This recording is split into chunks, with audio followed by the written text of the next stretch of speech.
탄수화물을 이제 줄인다고 하면 그럼 내가 뭘 먹어야 되지? 그건 단백질.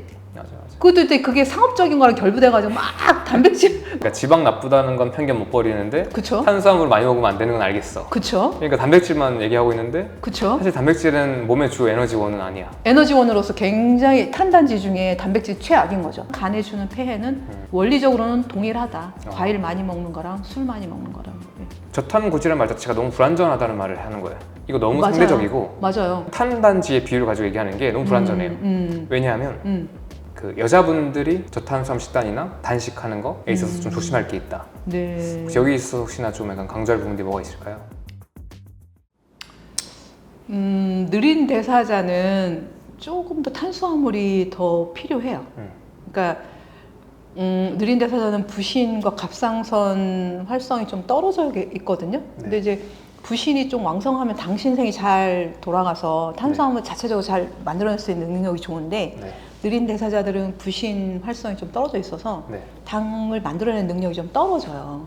근데 지방이 원활하게 연소되는 데에는 보조적으로 탄수화물이 좀 소량 필요하거든요. 옥살라세트산. 그쵸. 그거 공급을 하기 위해서 그게 필요하죠. 거기에 필요한 게 이제 포도당에서 나오는 것들이니까. 그렇죠. 그렇죠. 그거를 TCA 사이클이 약간 우리 고속도로 달 때 뭐 중간중간 빠져나가잖아요. 그러니까 TCA 사이클의 그 중간 산물들도 다른 거 만드는 재료로 쓰이기 때문에 계속 그냥 돌아가는 건 아니거든요. 그래서 재충전이 필요해요. 그 옥살라세트산이 일정 농도 유지되려면. 공장이 돌아갈 때 탄수화물에서 만들어진 무언가가 어느 정도 필요하다. 그쵸, 그쵸. 근데 느린 대사들은 이제 탄수화물이 너무 부족하면 그 대사가 더 안 될 수 있다. 그쵸. 이게 탄수화물이 공급이 안 되면 아세틸코에가 연소가 안 되는, 못 돌아가는 거죠. 야, 근데 그럼 어려운 게 지금 말씀하시는 게 또 맥락이 되게 중요한 게 일반적인 한국 현대인들 그러니까 전체 영양의 한 70% 정도를 탄수화물을 먹고 있는, 아니면 지금 통계상으로는 한국인이 평균적으로 하루에 300g 먹는다고 하더라고요, 탄수화물을. 그런 사람을 기준으로 더 먹는다는 얘기는 아니잖아요, 사실. 전혀 아니죠. 그러니까 지금 말씀하시는 더 먹어야 된다는, 그러면 어떤 사람들 기준인지. 이제 왜 그랬냐면 맨 처음에 저탄고지가 아마 이제 그 전에도 실천하시는 분들이 계셨을 수 있겠지만 우리나라에 그래도 크게 이제 좀 많은 사람들이 실천하기 시작한 거는 2016년 지방의 누명이 방영하고 나서부터죠. 그래서 그때 첫 그 방송의 첫 씬이 삼겹살이 지글지글 그거였어요. 그리고 막 그 지방까지도 먹는. 버터 그래서 퍼먹고. 그쵸, 버터 퍼먹고 지방 많이 먹으면 되는 거고, 탄수화물을 안 먹어도 우리가 만들어내니까 진짜 막 그 다시마에 있는 탄수화물도 맞아.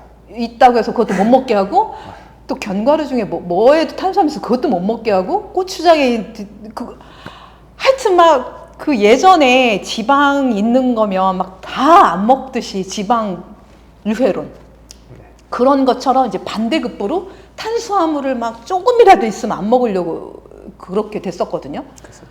그래서 뭔가 설렁탕 먹을 때 국수 먹으면 이 사람 저탄고지 한 사람 맞아? 이렇게 할 정도로. 근데 그건 아닌데. 그래가지고 이제 사람들이 뭐 이제 극도의 어쩌면 극단적인 저탄고지를 했던 거죠. 그랬었죠. 당연히 이제 특히 여자들이 민감하거든요. 여자는 근육량도 적고 그다음에 더 대사가 느리고, 아무래도 부신 기능이 남자들보다 좀 더 약하거든요. 여성분들이 남성분에 비해서 느린 대사의 비율이 높다? 훨씬 높아요. 훨씬 높아요? 네네. 그리고 그 정도도 더 심해요, 여자들이. 느린 정도도 심하다? 그쵸. 약간 뭐 음체질인 거죠, 여자들은. 남자는 좀 양이고. 네. 그러니까 더 탄수화물 부족 증상이 더 빨리 나타났던 거죠. 예를 들면 생리가 이제 불순이 되는 거예요. 막 이렇게 불규칙적이 된다던가, 끊어진다던가, 탈모 현상이 나타난다던가, 그렇죠. 가슴이 두근두근한다던가, 잠을 못 잔다던가. 그렇게 이제 막 그런 사람들이 이제 나타나기 시작을 한 거죠. 날 뭐 해야 돼요? 했을 때 그런 증상들이 나타나긴 하잖아요. 그쵸, 그쵸. 모든 사람들은 아니지만 또 그런 분들이 있죠. 그리고 더 민감한 사람도 더 빨리 나타나고요. 맞아요. 그러면 뭐지? 내가 뭘 잘못했지? 근데 그거에 대한 답을 주는 사람이 없었어요. 그렇죠. 예, 내가 이제 그때 미국에 그 저탄고지 학회가 있었거든요. 그때 이제 거기서 유학하던 여학생 분도 거기 왔었고, 그럼 이제 그 키토 구루라고 하시는 유명한 그 분들이 계시잖아요. 그분들한테 물으면 그냥 좀 더 지속하면 저절로 나아질 거다. 그게 답인 거예요. 아직 잘 모르겠다죠. 그렇죠. 아니면 그냥 뭐 계속해라. 뭐 이런 거. 근데 제가 보니까 이건 탄수화물 부족 증상이구나. 네. 그래서 탄수화물 먹으니까 당연히 좋아지죠. 그 부족한 게 들어가니까. 네. 이것도 어려운 게 두 가지 나뉠 것 같은데 네.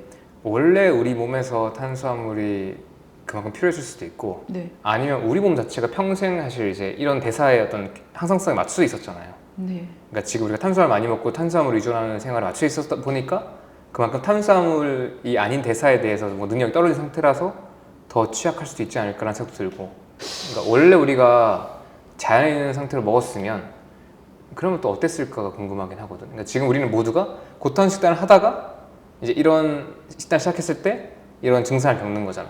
그것도 좀 영향이 있을 것 같고요. 네. 그러니까 이제 우리 남녀 차이로 들어간다고 보면,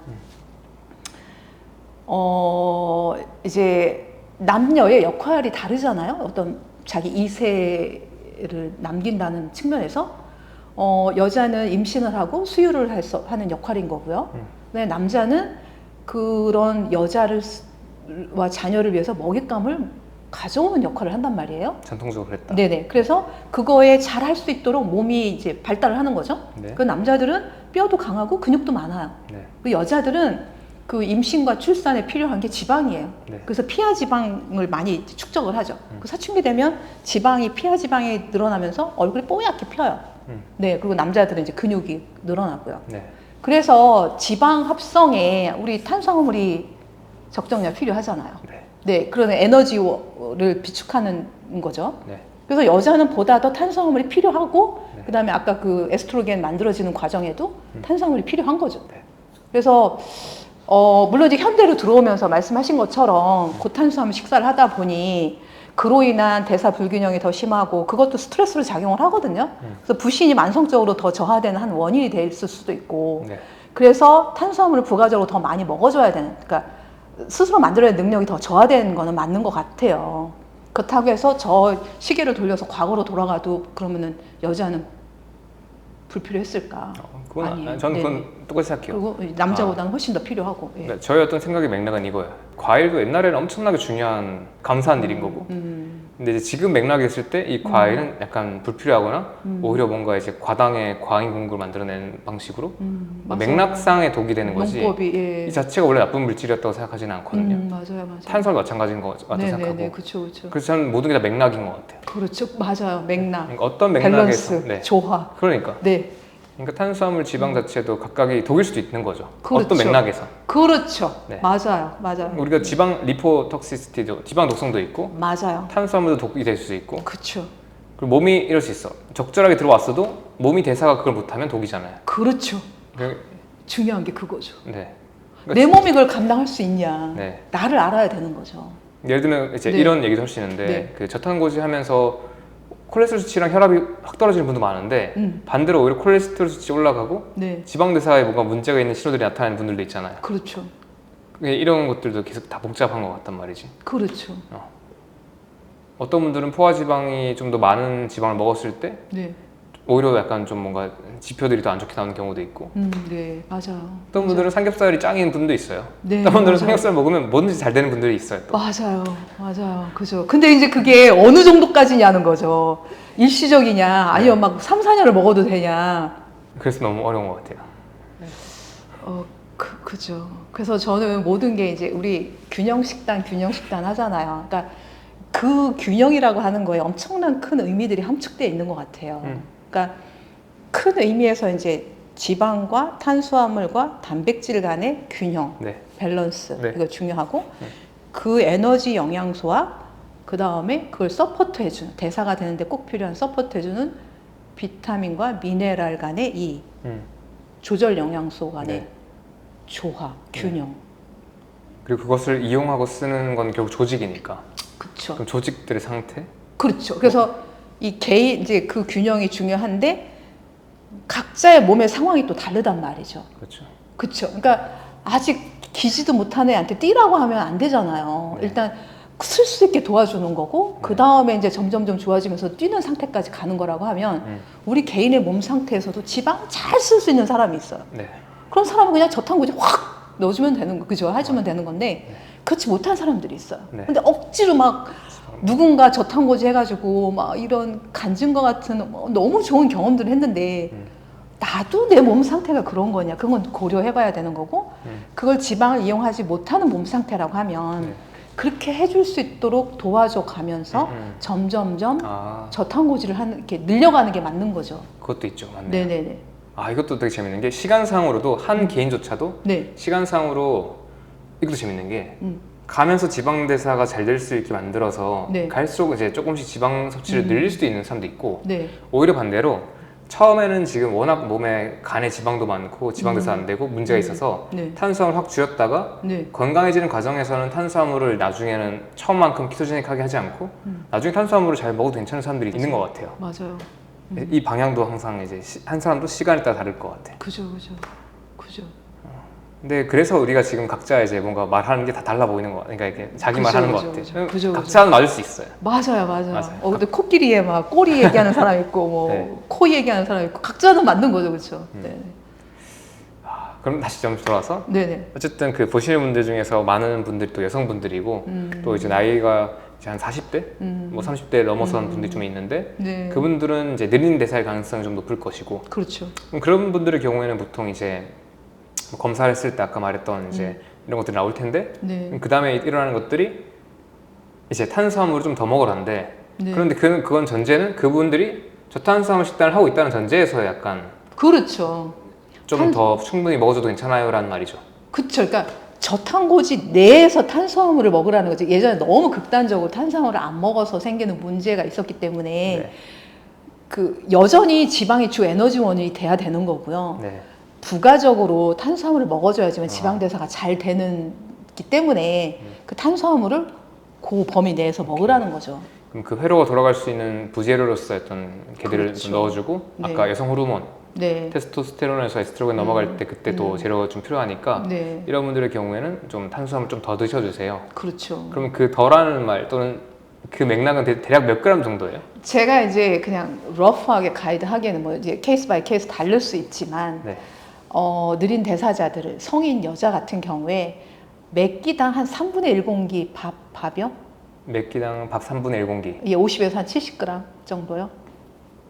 그러면 이제 밥으로요. 탄수화물 함량으로 치면 이제 한 공기가 탄수화물이 대략 한 70이니까 네. 그거에 2, 한 번 2, 30g 30g 정도 되겠네요. 30. 근데 이거는 하루 몇 끼 먹는 기준이에요?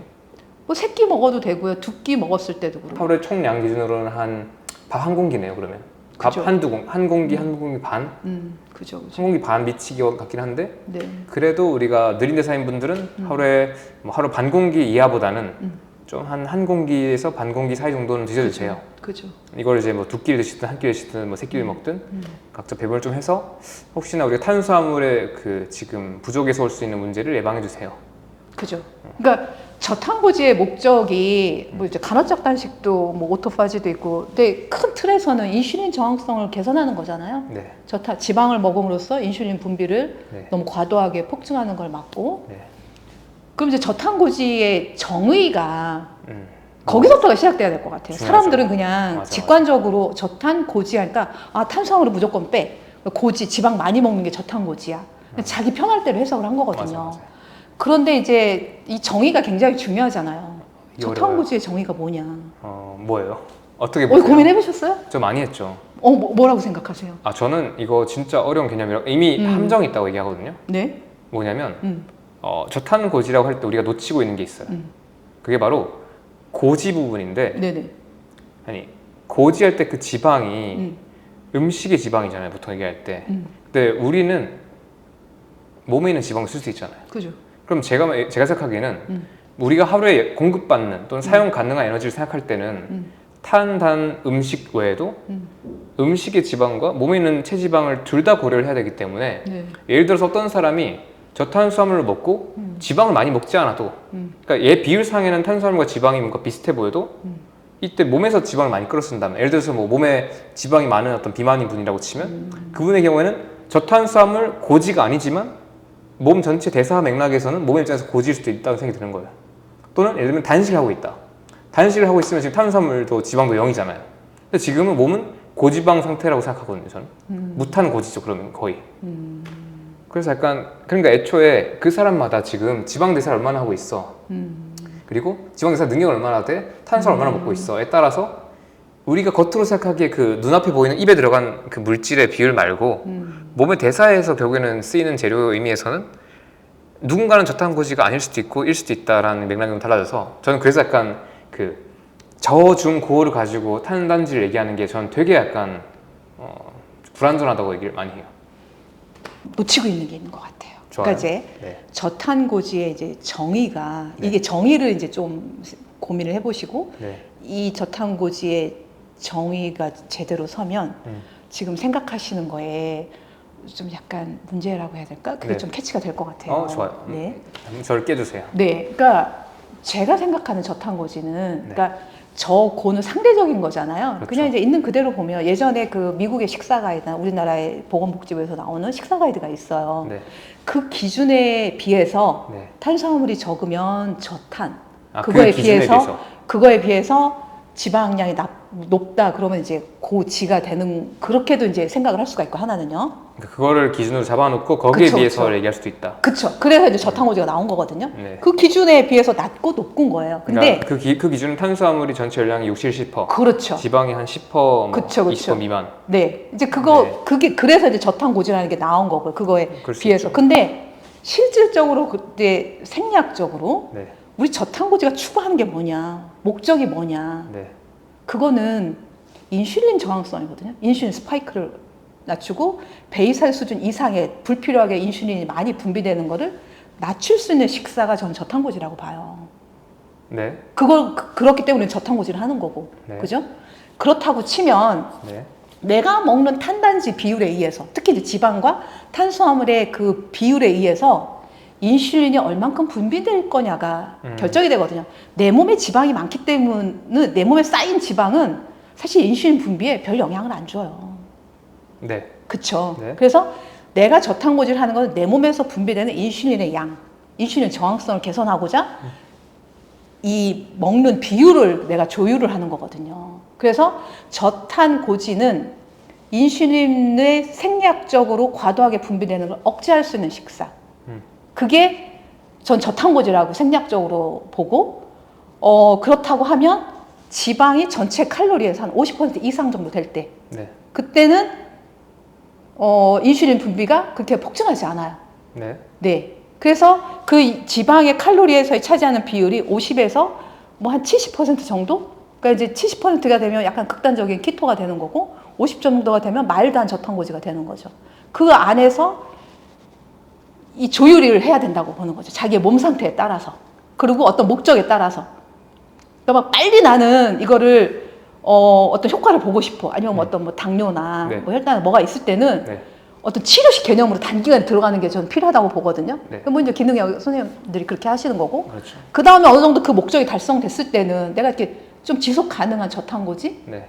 그거는 이제 좀 내 몸 상태에 따라서 탄수화물의 양이 뭐 아까 좀 더 낮을 수도 있고, 남자분들은 근육도 있고 뼈도 강하고 부신도 좀 더 강하기 때문에 덜 먹어도 돼요. 탄수화물을. 그렇죠. 네네. 그것도 특히 젊은 남자들은. 맞아요. 뭐 근데- 무탄수도 그렇게 문제가 없는 것 같고. 그렇죠. 근데 이제 대사가 아주 느린 여자 성인 같은 경우에는 안 만들어낼 수 있는 여건이 안 되기 때문에 당연히 굉장히 마일드한 저탄고지 쪽으로 가야 된다.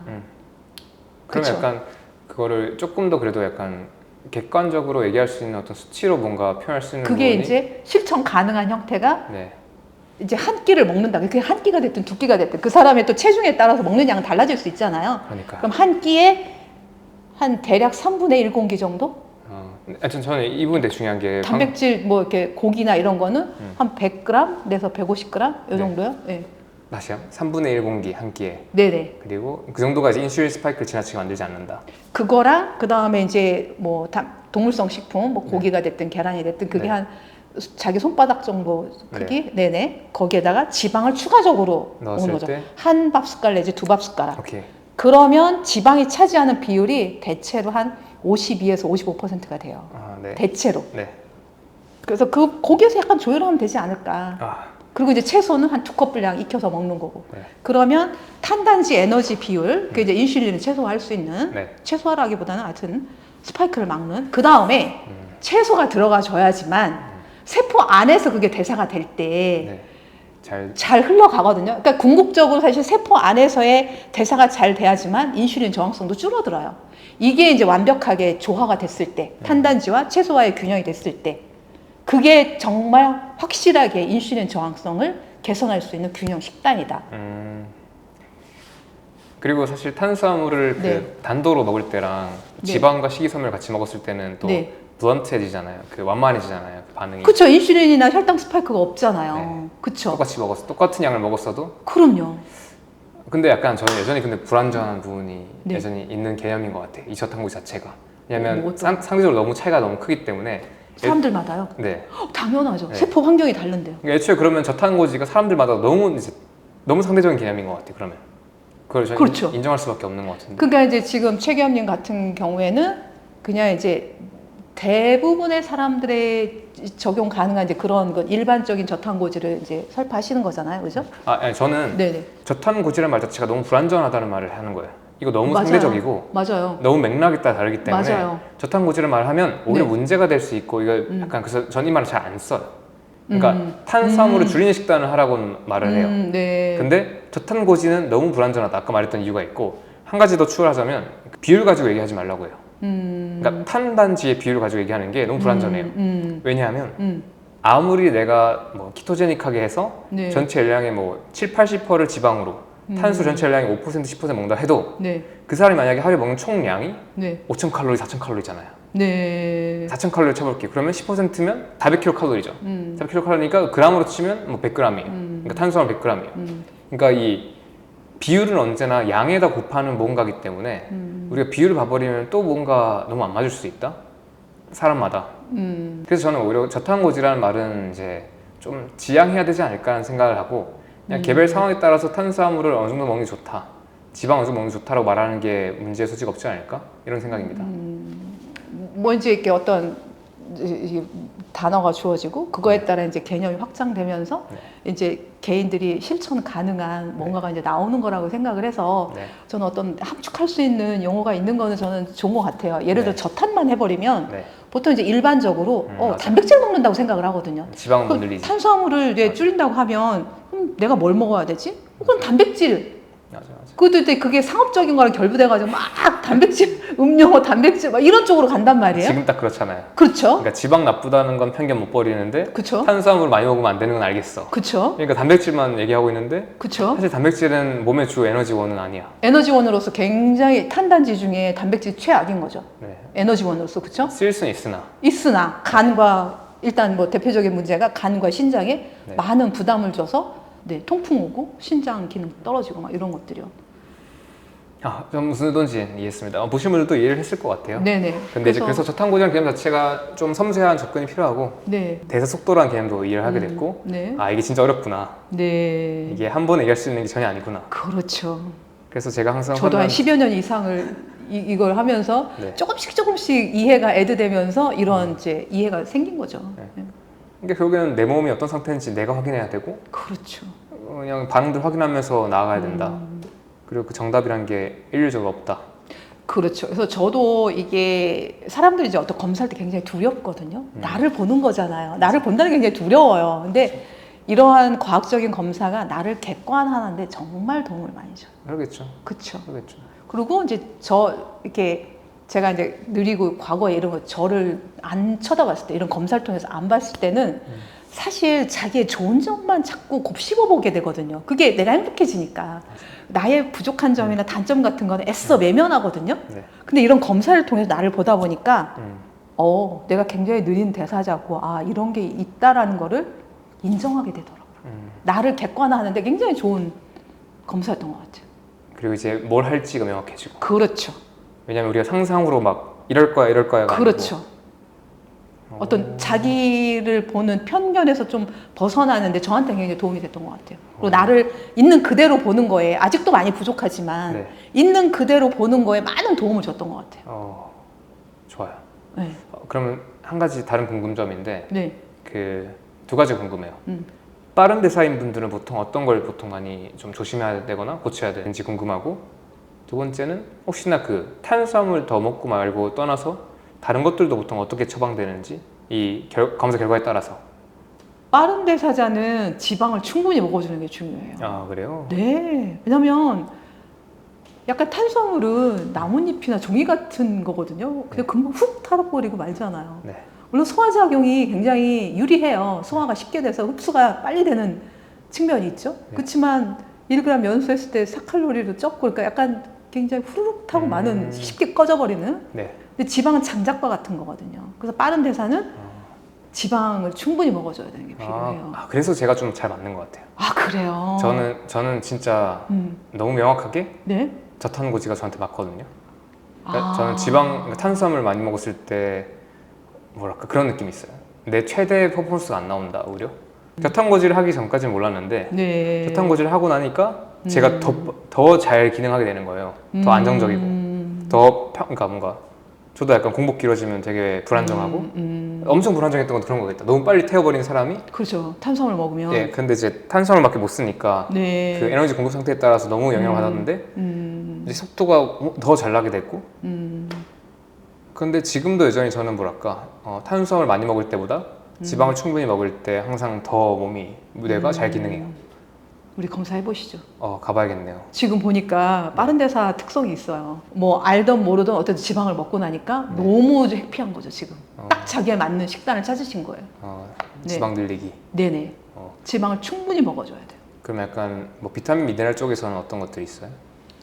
당연히 칼슘, 마그네슘 기본으로 많이 들어가줘야 돼. 그게 대사를 좀 약간 캄다운 시켜줘요. 그게 필요하고요. 그 다음에 아연, 셀레늄 이런 것도 대표적으로 필요한 미네랄이거든요. 네, 그게 필요하고. 그럼 느린 대사자들은 약간 어떤 비타민 미네랄 처방이 좀 많이 일어나요? 일단 느린 대사자들은 비타민 B군이 기본적으로 필요해요. 세포 안에서 그 연소되는 과정에 B군들이 다양하게 필요하거든요. 그렇죠. 그래서 비타민 B군 첫 번째. 그다음 비타민 C. 네. 비타민 C는 부신 수질에 그 아드레날린의 합성이 필요해요. 근데 너무 고용량으로 막 메가요법 오래 하시는 거 저는 그거는 반대고요. 좀 적절한 양. 비타민 C.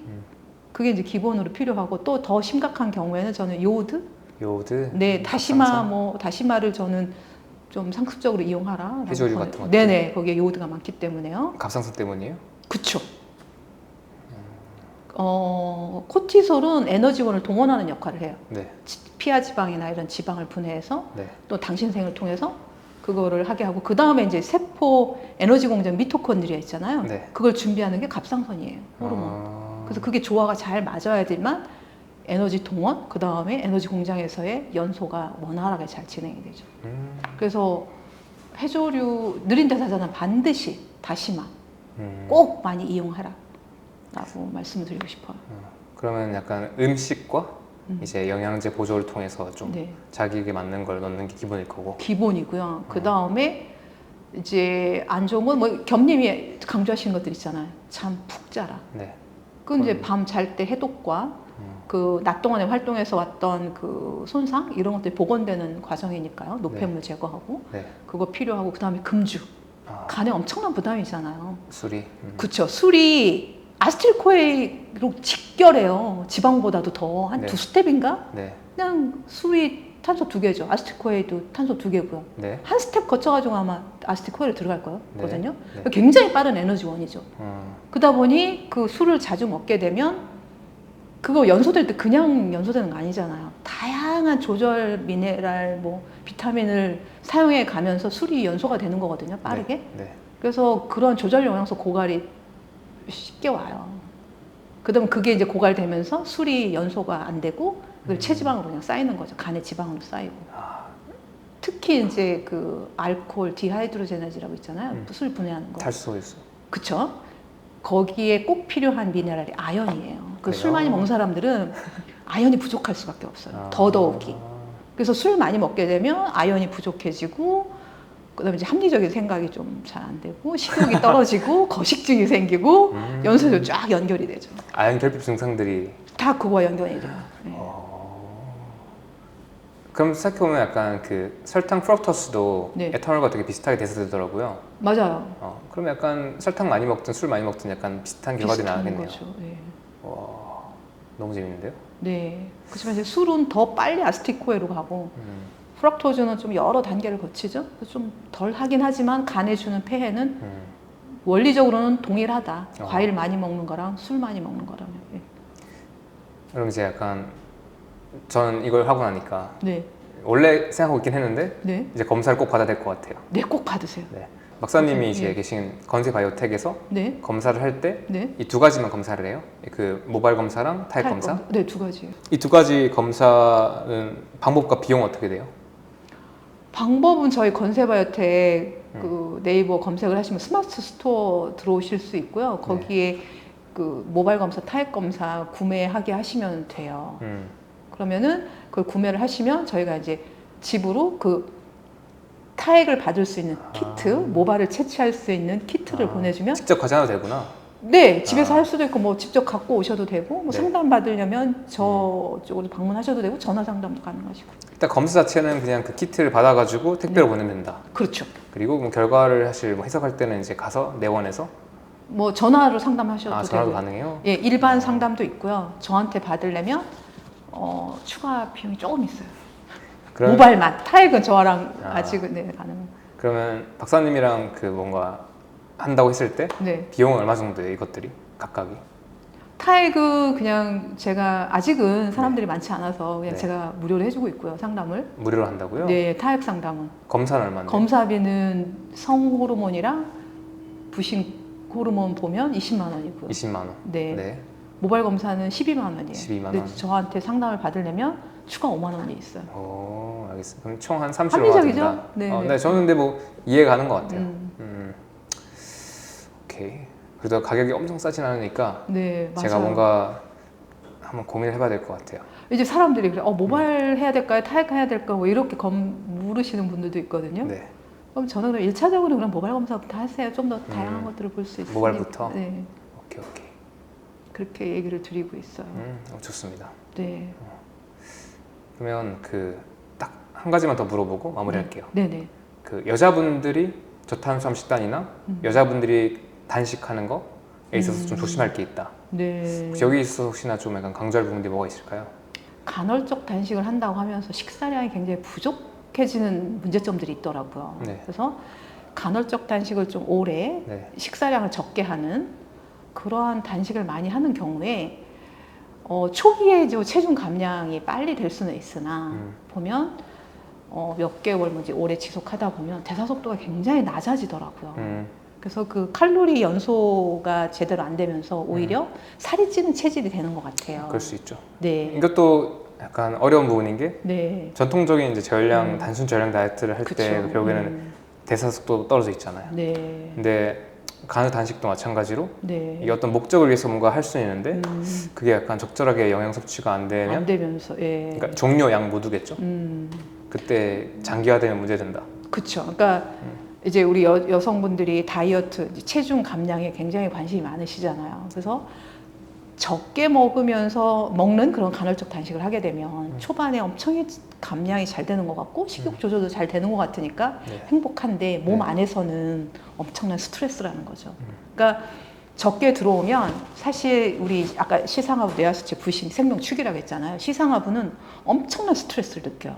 내가 이러다가 굶어 죽을 수도 있겠다는 극도의 공포감을 느끼거든요. 그래서 부신 호르몬이 막 치솟아요. 그래서 당신생도 많이 되고 포도당 올라가고 인슐린 올라가고 결국 그러니까 내가 굶는다고 해서 인슐린이 아닌 게 아니에요. 그러니까, 극도의 스트레스가 오면 인슐린이 막 폭증해요. 그렇죠. 네. 그러니까 탄수 적게 먹는데 저 혈당 왜 높은지. 그렇죠. 뭐 단식하는데 왜 혈당 이렇게 그렇죠. 불안정한지. 그렇죠. 스트레스가 많이 느껴지고 그로 인해서 부신의 코티솔 올라가고 당신생 업되고 막 혈당 치솟는 거죠. 몸 입장에서 지나치는 스트레스가 되지 않도록 가야 된다네요. 당연하죠. 그러니까 이게 이제 우리가 저탄고지랑 간헐적 단식을 하는 거는 결국 생리학적으로 인슐린 저항성, 인슐린 스파이크를 없애려고 하는 거잖아요. 근데 아까 말씀드린 것처럼 안 먹는다고 해서 그런 게 아니라 사실은 극도의 스트레스를 인지하면 오히려 당 치솟으면서 오히려 인슐린 저항성 개선하는 측면에서 마이너스인 거예요. 그래서 저는 그래서 인슐린 저항성 측면에서 어쨌든 탄단지 비율, 저탄, 고지 그게 인슐린의 스파이크를 인슐린 과도한 분비를 억제하고 그 다음에 아까 말씀드린 반드시 조절 영양소의 근본인 채소를 먹어주는 게 세포 안에서의 대사가 원활히 굴러가야지만 혈당이 안으로 들어오거든, 세포 안으로. 네. 아, 내가 들어가서 연소될 수 있구나 해서 그 다음에 이제 들어가게 하는 거거든요. 네. 그래서 보다 적극적으로 내가 인슐린 저항성을 개선하고 싶다. 굶는 거보다 저는 채소를 먹으라고 하고 싶어요. 그 다음에 또 한 가지, 또 하나 말씀드리고 싶은 거는 계절적 차이도 있어요. 중요하죠. 그쵸. 그러니까 여름은 한낮인 거고요. 네. 겨울은 밤이나 똑같아요. 맞아요. 그쵸. 그래서 여름에 좀 과일이 땡겨요. 맞아요. 아침처럼. 맞아요. 그죠? 그래서 적정량 저는 좀 먹으라고 해요, 여름에는. 그리고 탄수화물 더 땡겨요. 그리고 소고기 지방 이런 거 잘 안 땡겨요, 여름에는. 더위에 이겨내기에 별로 유리하지가 않아. 열이 많이 나오니까. 네. 근데 겨울에는 그리고 시기적으로도 지금 탄수화물이 좀 많은 시기죠. 그쵸. 그리고 맛있게 먹히고요. 근데 이제 찬바람 불고 겨울로 갈수록 신기하게 이제 포화지방이 땡기기 시작을 해요. 고기가 맛있어지기 시작해요. 네. 그죠. 탄수화물이 좀 덜 땡기고. 그리고 계절적으로 우리는 옛날에 겨울에는 사실 그렇게 먹었을 가능성이 높죠. 그쵸. 식물들은 죽어도 동물들은 살아있으니까. 그렇죠. 그래서 계절적인 그 리듬? 네. 그것도 고려해서 네. 하면 이게 이제 하루의 서케디안 리듬, 그다음에 계절적인 리듬, 네. 그렇게 하는 게 맞죠. 그럴 수 있겠는데. 네네. 원래 우리가 가을은 살쪄야 되는 시기고, 그렇죠. 겨울은 이제 쌓아놓은 지방 깎아 먹으면서 버티는 시기였고, 그렇죠. 인슐린 저항성이 좀 더 민감해지는 시기죠. 인슐린에 민감했을 것이다. 그렇죠. 밤에는 이제 하루를 기준으로 보면 그렇죠. 밤에 원래 지방에서 자라잖아요. 그렇죠. 그러니까 밤에 먹는 탄수화물은 지방으로 가요. 그러니까 지방 조직이 인슐린에 민감해요. 네. 낮에는 근육이 인슐린에 민감하게 반응해요. 그렇죠. 그래서 아침에 먹는 거는, 낮에 먹는 거는 주로 근육으로 가요. 탄수화물이. 그래서 지방 연소하는 데 쓰이는 거죠. 네. 근데 밤에 먹는 탄수화물은 아까 지방 조직이 민감하다고 했죠, 인슐린. 그래서 네. 그쪽으로 들어가게 돼 있어요. 근데 이제 그거를 계절로 친다고 하면 여름에는 탄수화물이 근육 활동에 주로 쓰이겠고, 그죠? 네, 네. 겨울에는 탄수화물 많이 먹으면 지방으로 다 쌓인다. 그럴 경향이 좀 있다. 그쵸. 그런 경향이 있다. 그리고 그거는 본능적으로, 그래서 우리는 겨울에는 탄수화물이 좀 덜 땡기고 지방이 더 땡기고 여름인 이때는 탄수화물이 좀 더 땡긴다. 네. 좋습니다.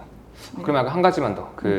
제가 보통 사람들도 많이 가이드하는 게, 여자분들은 탄수화물, 무탄수 절대 하지 마시고, 네. 탄수화물 그래도 한 50g 이상 드세요는 하거든요. 네, 좋아요. 다만 이제 처음에 지금 약간 인슐린 저항성 문제를 좀 확실하게 개선하거나 지방 대사를 열어줄 때는 네. 좀 한 50g에서 한 100g 이 사이 정도에서 작게 하다가 한 끼예요? 하루에 하루에. 50에서 100g 정도 드시다가 지방 대사가 좀 원활해지고 감량도 좀 되고, 그러니까 다르게 말하면 지방을 좀 꺼내 썼고 충분히. 네. 그럼 몸이 건강해지고 있으면 탄수화물을 좀 늘려도 괜찮다 말씀드리거든요. 더. 그쵸. 네. 남자분들은 그냥 자기 몸이 좋은 대로 하시면 될 것 같고. 맞아요. 그러니까 이게 이제 저탄고지가 또 하나 중요한 게, 아까 이제 쌓여있는 지방을 꺼내다가 써야 되잖아요. 네. 근데 인슐린이 저하돼 있을 때 이 체지방의 문이 열려서 막 지방이 연소되기 시작을 하거든요. 그렇죠. 그래서 저탄고지가 또 그러한 강점이 있는 거죠. 내가 쌓인 지방을 꺼내 써야 되는데, 인슐린이 이렇게 낮아 있을 때 지방이 분해되기 시작을 하거든요. 체지방이 분해되기 시작을 하거든요. 네. 그러면은 인슐린 분비를 좀 낮게 해야 되는데, 처음에는. 그쵸. 그러니까 탄수화물이 적게 들어가야 되는 거죠. 그래야지만 인슐린이 적고 체지방이 이제 분해되기 시작을 하는 거죠. 그래서 쌓여있는 지방을 끌어다 쓰는 데에도 저탄고지는 유리한 거고요. 네. 그러면 약간 한 가지만. 네네. 여자분들이 항상 좀 어려운 거 그건데, 생리인데. 네. 생리 주기에 따라서 여자분들의 어떤 탄수화물 섭취 방식은 어떤 좀 주의할 수 있는 가이드가 있을까요? 보통 제가 사람들한테 말하는 건 여기까지거든요. 네. 생리 시작하기 한 7에서 10일 전에는 탄수화물 너무 제한하지 마시고 단식도 너무 하지 마세요라고 하거든요. 하실 네. 거면 생리 시작하고 나서부터는 좀 괜찮다 말씀드리고. 네. 박사님 보통 어떻게 얘기하세요? 저 그거는 고민을 안 해봤거든요. 근데 이제 그거는 저는 그냥 이제 제가 그냥 생각하기에 이제 호르몬하고도 연관이 있는 거잖아요. 네. 그리고 이제 미네랄로 치면 조금 생리 증후군이나 이런 거 민감한 사람들이 이제 구리하고 아연의 밸런스가 깨져 있는 사람들이거든요.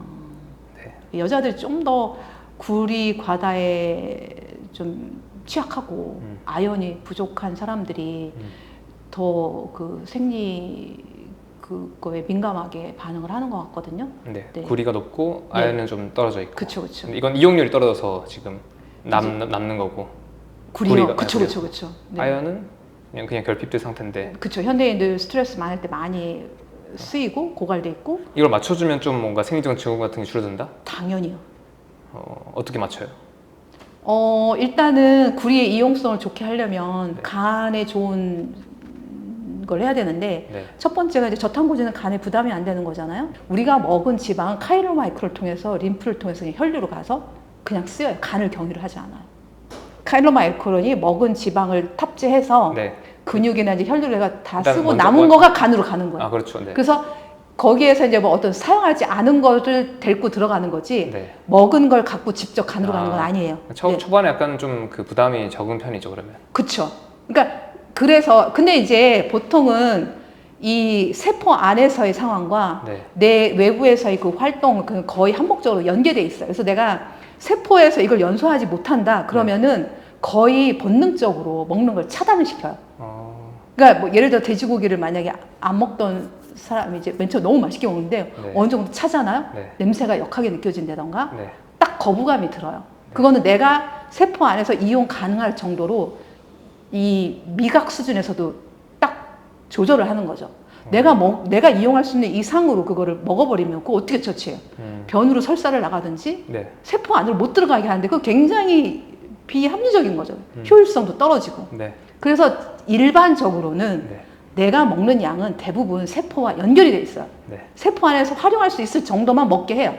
이 생명이라는 게 굉장히 고도로 조직화된 시스템이거든요.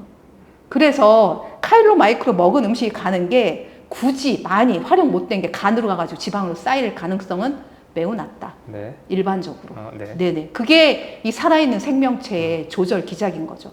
간에 부담이 좀 덜 되는. 당연히요. 네, 그래서 저탄고지를 하면 간의 기능이 좋아져요. 첫 번째 그거고, 그 다음에 이제 채소를 많이 먹어준다. 네. 그래야지만 간 해독에 필요한 조절 영양소 충분히. 우리 간 영양제들 보면 다 식물 추출물이잖아요, 거의. 근데 어떤 채소요? 채소가 좀 다양하잖아요. 그것도 이제 저는 일단 케일은 반대고요. 왜냐면 거기 각성제가 있기 때문에. 네. 그 다음에 뿌리채소, 이제 사람마다 좀 다른 것 같아요. 어떤 사람 뿌리채소가 편한 사람이 있고, 네.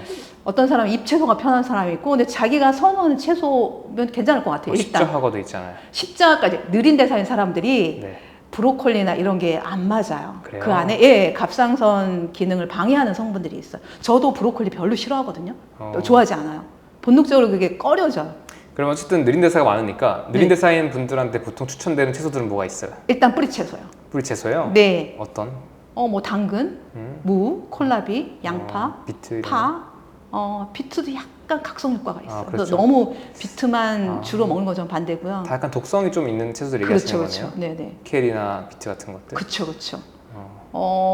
거기에 뭐 양배추, 미나리 요즘 조금씩 섞어서 쓰면 좋을 것 같아요. 네, 저는 상추도 괜찮은 것 같고 여름에는 네, 겨울에는 특히나 뿌리채소가 맞는 것 같고 건조된 채소가 맞는 것 같고 꼭 익혀 먹어야 되고. 약간 샐러드로 쓰이는 잎채소들은요? 그것들은 뭐 대사 형태별로 약간 좀 또 이제 고려해야 될 게 나트륨과 칼륨 비율이 굉장히 언밸런스인 사람이 있어요. 네. 나트륨이 상대적으로 낮은 사람들. 보통 잎채소에는 칼륨이 굉장히 고농도로 있거든요. 그렇죠. 그래서 잎채소를 먹으면 그 밸런스가 더 언밸런스 되니까 불편하거든요. 근데 뭐 많은 사실 다이어터 분들 또는 여성 다이어터 분들이 하는 게 저나트륨 네. 샐러드 많이 먹는 식단이잖아요. 잘못된 거죠. 더 이렇게 밀어버리네. 그렇죠. 또 애기들한테도 그걸 고집하는 사람들이 있어요. 애기들은 보통 나트륨, 칼륨이 굉장히 언밸런스거든요. 네. 그런 애기들한테 잎채소 먹이게 하면 이거는 안 되죠. 그러니까 애기들이 본능적으로 잎채소를 싫어해요. 대부분. 맞아요. 네. 애기들 잎채소도 되게 다 싫어하잖아요. 그렇죠. 그것 때문에 그래. 그거 먹으면 불편하거든요, 자기가.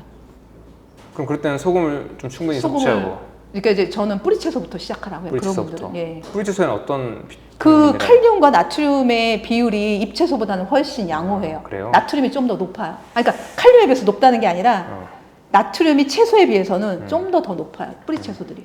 근데 보통 뿌리채소는 또 탄수화물이 많잖아요. 그렇죠. 그렇지만 그러니까 잎채소에 비해서 높지만 네. 그래도 채소라서 네. 고기나 밥에 비해서는 그 당분, 그러니까 칼로리원이 그 조절 영양소, 미네랄에 비해서 비율적으로 낮다. 그래서 뿌리채소지만 당분이 있긴 하지만 네. 결국 조절 영양소 근본이다. 네네. 그래서 이 칼로리 영양소와 균형을 맞출 수 있는 좋아요. 게 이제 채소인 거고 뿌리 채소도 역시 그 기능은 충분하다. 좋습니다. 네네. 오케이. 그러면 이건 좀 약간 개구장이 같은 질문인데 네. 박사님은 무슨 채소를 많이 드세요? 저 당근 많이 먹어요. 당근, 무, 양파 이런 거 많이 먹어요. 네. 오케이. 오늘 또 적지 않은 시간 했는데 네. 이제 여기서 마무리 지는다면 네. 혹시 마지막으로 혹시 보시는 분들한테 전하고 싶은 말이 있다면 어떤 게 있을까요? 그러니까 뭐 어떤 비법이 있는 것 같지는 않아요. 그러니까 겸님 강의를 가서 본 건 정말 좋은 강의를 하고 계신다라는 느낌을 받았거든요. 뭔가 특별하게 살 빼고 하는 거가 있지는 않고요. 전반적인 라이프 스타일을 긍정적으로 가져가는 거. 그게 베스트예요. 그러니까 공기가 너무 흔하기 때문에 우리는 그 소중함을 모르잖아요. 네. 근데 정말 그거 뭐 1분도 공급이 안 되면 우리는 엄청난 불편함을 느끼고 생명의 위협을 느끼잖아요. 근데 수면이라던가 술 끊기라던가 건강한 음식 먹는 거, 뭐 긍정적인 마인드가 있고 뭐 돈 드는 것도 아니잖아요. 좋은 음식은 좀 돈이 들어가지만 그런 것들만 충분히 해도 시간의 문제지 살은 빠질 거라고 보거든요. 거기에다 좀 더 앞서 나간, 거기다 좀 더 애드한다고 하면 내 몸에 맞는 영양소는 뭐지? 내 몸에 맞는 식단은 뭐지? 그거는 후속적인 문제라고 생각을 해요. 일단 처음 시도해볼 건 그런 긍정적인 라이프 스타일, 네. 잠 충분히 자고 긍정적인 마인드 갖고 제대로 된 음식 먹고 기초공사부터 그쵸. 간단하게. 그쵸. 근데 이제 너무 기능이 이제 언밸런스 되고 안 좋은 사람들은 그것만 해서는 변화의 속도가 변하기가 쉽지가 않고 그런 분들은 좀 맞는 영양제, 내 몸에 맞는 게 꼭 뭐가 있는지 그런 영양제가 먼저 필요하신 분들도 꽤 있긴 하더라고요. 그래서 그런 걸 이용하고 그래요. 그러려면 현재 상태를 파악해야 되고. 그렇죠. 현재 상태를 파악하는 방법이 단순히 체중이 아니라 그렇죠. 볼 것들이 여전히 지금 있는 상태다. 그렇죠. 그러니까 똑같은 음식을 먹어도 혈당 수치가 다 다르잖아요. 그렇죠. 그거는 이게 내 세포의 환경 상태에 따라서 혈당이 다 다르잖아요. 똑같은 식빵 하나 먹었을 때, 그렇죠. 맞아요. 혈당 반응도 중요하죠. 그렇죠. 그렇다고 하면 내 세포의 상태가 뭐지? 그걸 간접적으로 모발 검사, 탈호르몬 검사로 아마 알아보는 거죠. 그리고 그걸 교정할 수 있는 체계적인 방법도 알아보는 거고. 그 이제 저는 이제 이런 현대 과학 이런 거를 충분히 이용해가면서 하는 게 지금 시점에서 우리가 보다 빠르게 건강해지고. 네, 아까 우리 또 발달, 휴먼 디벨로프먼트 얘기했는데 어떤 정신 기능의 고도화를 추구한다고 하면 그건 전제 조건으로 꼭 좋은 영양, 좋은 라이프 스타일은 필수인 것 같아요. 그게 했을 때 그 사람의 행복 지수도 올라가는 것 같아요. 네. 또 인생이 참 재밌는 게 아까 이제 먹고 살기 위해서 영양을 하고 박사를 했지만 그 과정에서 이런저런 일들이 있었고 또 아까 아드님으로부터 또 많은 걸 또 배웠고 그쵸. 그런 것들이 또 모여서 저희가 만난 것도 참 신기한 일이고.